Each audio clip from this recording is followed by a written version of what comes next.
We continue talking about security issues in Zimbabwe. So I recognize this narcissistic behavior by our security cluster in Zimbabwe. This is how this narcissism operates.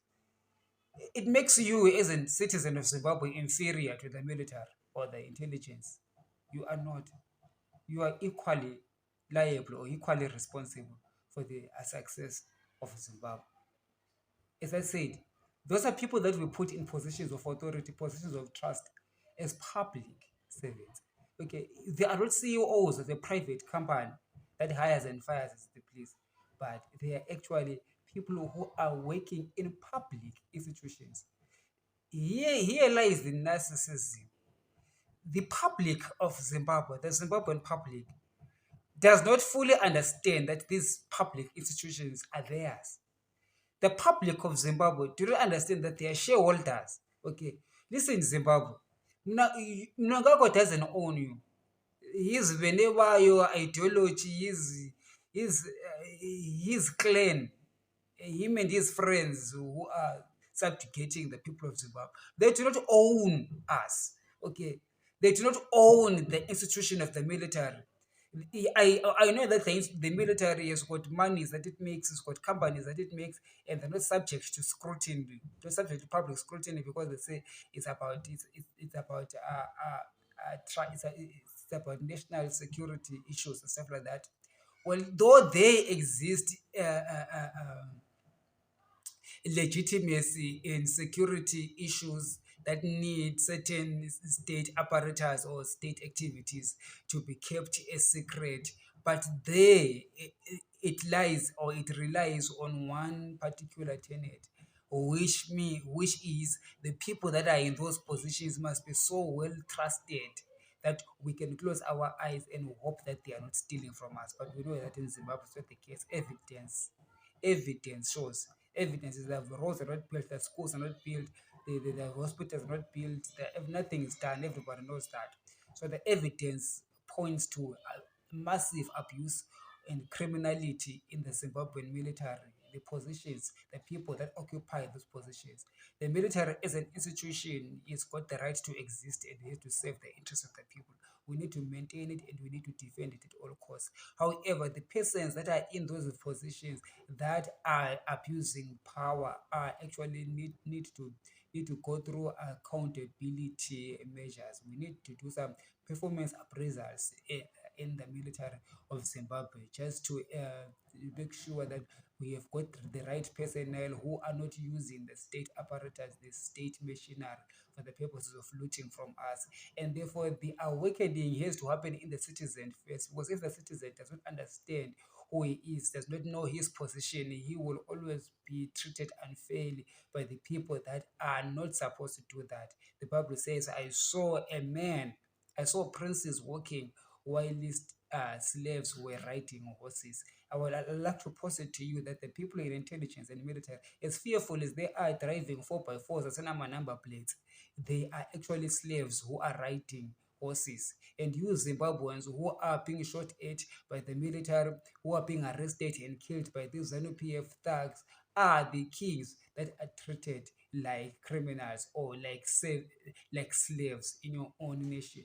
If there is an enlightenment in the citizen, if the citizen begins to recognize who they are, that is why in America they've got what they call, I think it's called the Fourth Amendment. Is it the second or fourth? I think it's the fourth. I might be wrong. They call it the Fourth Amendment that allows them to carry guns. All right. Do you know why? Because the American citizens want the right to carry guns so that they can defend themselves against authoritarians. If the state becomes authoritarian, then the people, the citizens of America, they have got the right to fight, to defend themselves, to fight against their own government. That is the American system. It makes America great because it makes the citizens of America believe that nobody, no person or 10 people can go to Washington and take over the state institutions for personal benefit and run down public utility and public rights and do nothing because and be known by the people and have no consequences. In Zimbabwe, we've got people that are known who walk the streets freely and there's no consequences because they have habitually done this, carried out this abuse of the Zimbabweans habitually, so much that the Zimbabweans have been beaten down to submission. When Zimbabweans admit that they are slaves, when in actual fact we have got equity. The country is yours. We've got the right to make decisions. We've got the right to talk. I was in Zimbabwe the other day. I saw people are so afraid. People do not even talk. You talk about politics, government, they all keep quiet. They are afraid of, with maybe someone next to me is a CIO, as if like this CIO own us. No, we must fire them. Okay, when we set a new government, we must fire the CIOs. Who are the CIOs? Who is this person who's organizing these CIOs around the country who want people not to speak about their own nation? Imagine in a neighborhood watch committee, where you have the street committees, we've got street chairmen, and then the street chairmen come together and then they elect one chairman of the whole neighborhood committee. Imagine those leaders, they begin to silence people in the neighborhood. They say, "Do not talk. Ndini Sopo. You are not a Sopo, you are just a chairman. We've voted you. We could have voted for anyone. We can fire you anytime because you represent us, not yourself. That power that you have it because of us." You see, Zimbabweans, you need that black consciousness or citizenry consciousness to know that those people in authority have got authority because of you. Not you don't exist because of them. They exist because of you. Their jobs exist because of you. So do not be bullied by the CIOs in Zimbabwe. Do not be bullied by Emerson Mnangagwa and Valerio Sibanda in the military. They must know they are people. They are just individuals. Okay, we have got institutions in Zimbabwe that must do their jobs. A police officer must arrest a person who is stealing. Whether the person is eating his friend, you must arrest them because that's a job also. If you cannot do a job right, you are not going to be fired. So you see, the failure of our state is caused by lack of accountability and not holding the people that hold those positions out. Because those that are supposed to hold people to account do not sufficiently do their job, and they themselves are not put under certain standardization mechanism of some sort to ensure that the ball is running smoothly, the systems are moving smoothly. Therefore, there is this rampant abuse. All right. For example, in the Zimbabwe military, if the head becomes rotten and those that follow him who have got the authority to stop the head also get rotten, and at the end of the day you get the institutional rottenness. Come on, I've worked in restaurants in South Africa. I know how it's like. Sometimes if the manager becomes a thief and has got few other friends, few staffers who are thieves, they became at the end of the day the whole shop becomes a full shop of thieves. From the kitchen to the floor, everybody will be a thief, and the owner loses. The restaurant gets closed. That's why you're wondering why is this a busy place but it's closed. It's because everybody started stealing from the owner to the one who's sweeping the floors. I mean, from the manager, because the owner, sometimes the owner also steals from the government. So it becomes systematic, and therefore there is no hope for that institution. If it's a business, it closes down. If it is a country, it becomes a career. And a pariah country ends up going to the jackals. Everything becomes rotten and it's dire. That's where Zimbabwe is heading. So we need to self-introspect as a country. So you want to go to ZANU-PF so that they can give you money, and then you look aside, you too must be fired.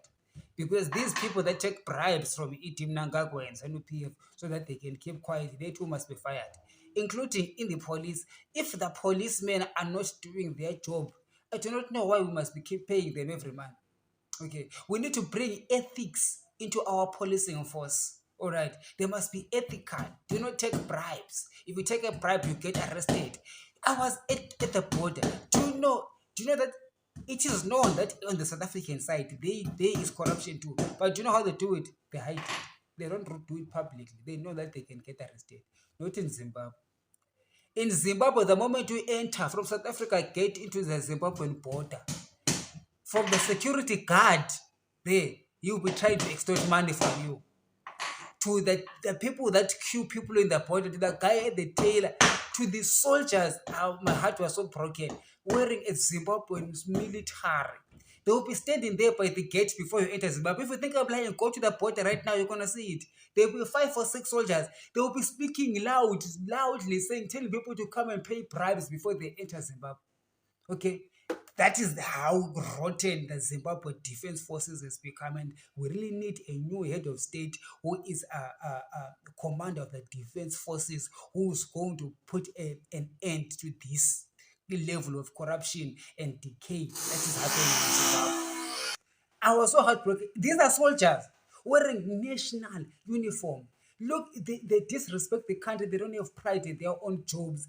Though they were actually us calling for bribes, like not even like come let us hide. No, they're just sitting there comfortable because no one is gonna arrest them, no one's gonna tell them anything because boss of their boss is their friend. I was told that these are Mnangagwa's boys, you cannot touch them. They are friends with Itim Mnangagwa. So they talk about bribes or take extort money, steal from the citizens of Zimbabwe in broad daylight because I was told they are friends of E.T. Mnangagwa. These ones, they are connected to ZANU-PF. They are friends with E.T. You cannot do anything to them.